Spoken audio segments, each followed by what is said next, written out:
Salut encore, chers amis. En cette matinée de percée, en cette nouvelle année 2020, déjà, je crois que Dieu a quelque chose de prévu pour vous. Plusieurs ont prié, plusieurs sont excités pour cette année. Et ce matin, le thème de cette journée, de cette matinée n'est rien d'autre que le miracle est dans le mouvement. Le miracle est dans le mouvement. Ton miracle est dans le mouvement. Pour ce, nous lisons Luc chapitre 17, verset 11 à 17, la Bible dit ceci.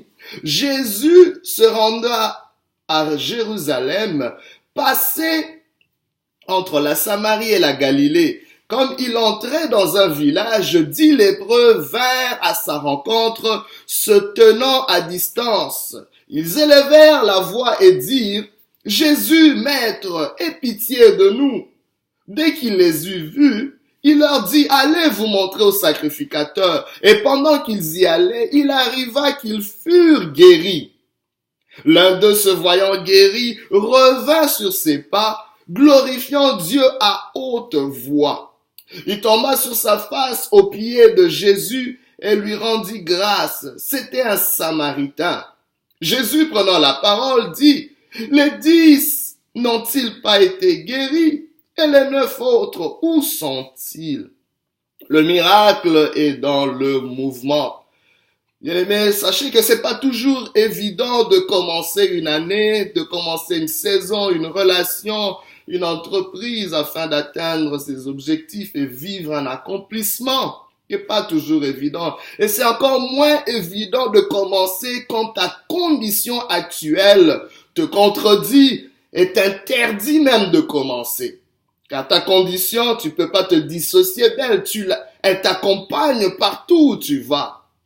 Que faire quand tu as une condition, un état qui te rappelle que tu n'as pas le droit même de commencer quelque chose? Dieu te dit ce matin, le miracle est dans le mouvement. Dieu attend un mouvement de ta part sans lequel il n'y aura pas d'accomplissement. Peu importe ta condition, Dieu te dit le miracle est dans le mouvement. Plusieurs attendront longtemps un mouvement de Dieu pour changer leurs conditions. Ils se disent, j'attends que Dieu bouge. Cette année, Dieu va bouger. Cette année, Dieu va faire quelque chose. Bien-aimé, tu risques d'attendre longtemps. Dieu attend que tu fasses quelque chose. Et c'est dans ton mouvement que Dieu te rencontre, que Dieu manifeste son miracle. Ton miracle et dans ton mouvement. Comme nous le voyons dans ce texte où on nous parle de Jésus qui s'en allait juste quelque part, qui s'en allait à Jérusalem, mais qui était entre la Samarie et la Galilée. Et à sa grande surprise, que dirais-je, est-ce que Jésus peut vraiment être surpris?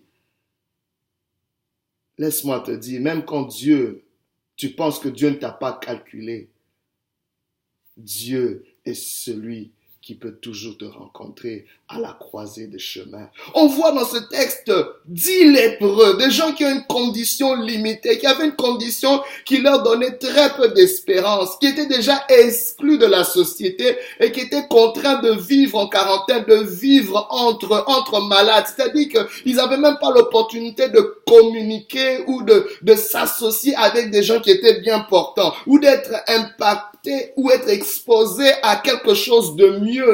Tout ce qu'ils voyaient, c'était la lèpre. Tout ce qu'ils voyaient, c'était leur condamnation. Parce que quelqu'un qui était lépreux à l'époque, c'était une maladie incurable à l'époque. Et tu étais condamné à mourir, à vivre en exclusion. Et ça affectait ton âme, tout ton être. Et comme pour toi et moi, on peut être lépreux d'une manière ou d'une autre. Quand il y a quelque chose en toi qui t'handicape, quelque chose en toi qui te rappelle que tu ne peux pas, que tu ne dois pas, que ça n'arrivera pas, que c'est pas possible. Je ne sais pas ce que tu vis, mais Jésus rencontre ces 10 lépreux. La Bible déclare qu'entre la Samarie et la Galilée, c'est là qu'ils se trouvaient. Laisse-moi te dire que le lieu de rencontre de Dieu avec ta condition est souvent dans un état, dans un lieu de transition, entre deux états, c'est-à-dire entre les promesses et leur accomplissement. Jésus s'en allait à Jérusalem, mais il n'était pas encore arrivé à Jérusalem. Il était entre la Galilée et la Samarie. Je ne sais pas où tu te trouves, mais Dieu te rencontre à la croisée des chemins,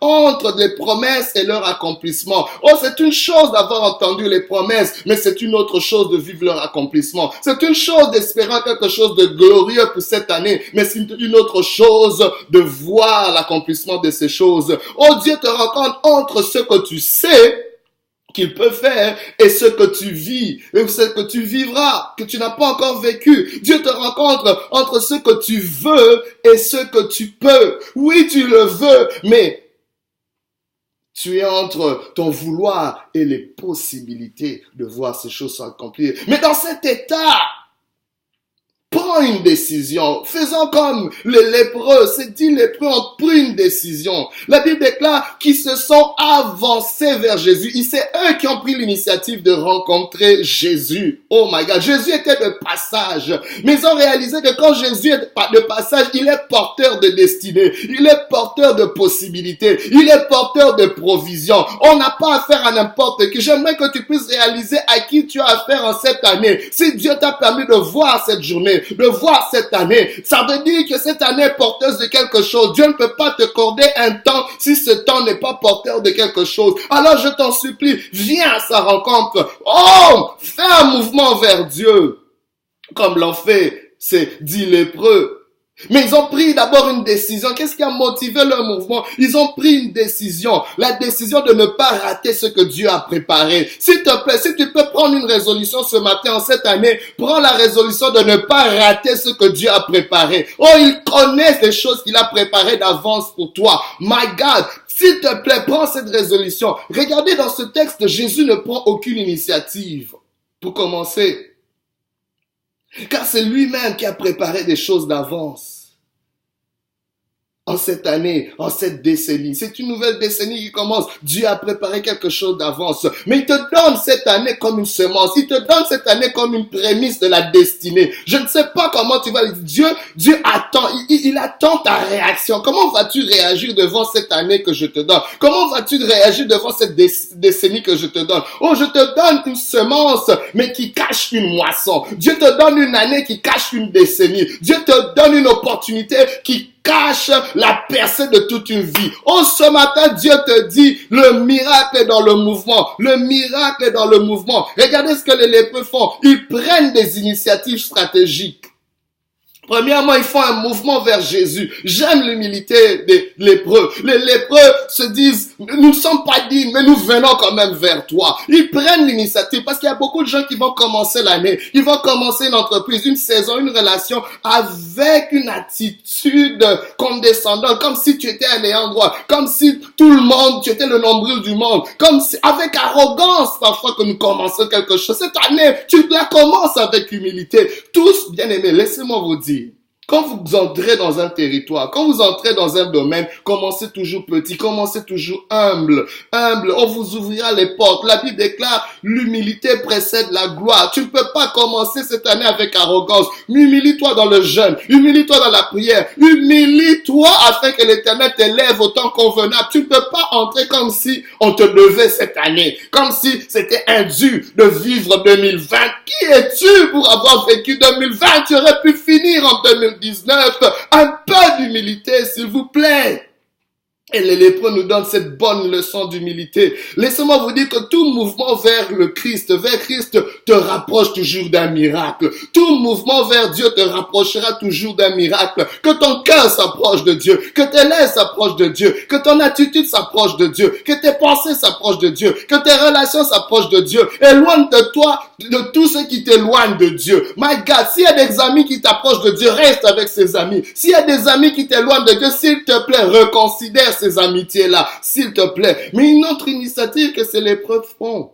La Bible déclare qu'ils se sont approchés, mais ils se sont tenus quand même à distance. Parce que selon la loi, en tant que lépreux, ils devaient toujours annoncer leur arrivée. Ils pouvaient pas être en contact avec les gens. Il y avait toujours un écart, une distance. My God, cette distance déjà était un frein à tout mouvement dans leur vie. Comment ces lépreux qui, par leur condition, étaient contraints de ne pas se mouvoir, de ne pas bouger n'importe quand, n'importe comment, quand ils voulaient, arrivent quand même à obtenir un miracle. My God, ils font quelque chose. Ils disent si à cause de notre condition, on ne peut pas aller plus loin que ça. Nous allons utiliser quelque chose qui va quand même nous faire bouger. My God, ils utilisent leur voix. La Bible déclare qu'ils élevèrent la voix. My God, il y a un mouvement qu'ils font avec leur voix. Oh, j'aimerais que tu puisses faire un mouvement avec ta voix, un mouvement avec ta prière. Oh my God, la prière va t'amener dans un endroit où ta condition ne peut pas t'amener. C'est ce que les lépreux ont fait. Ils élevèrent leur voix. Ils élevèrent leur voix. Il y a un mouvement qu'ils ont fait avec leur voix. La Bible nous dit qu'ils crièrent encore plus fort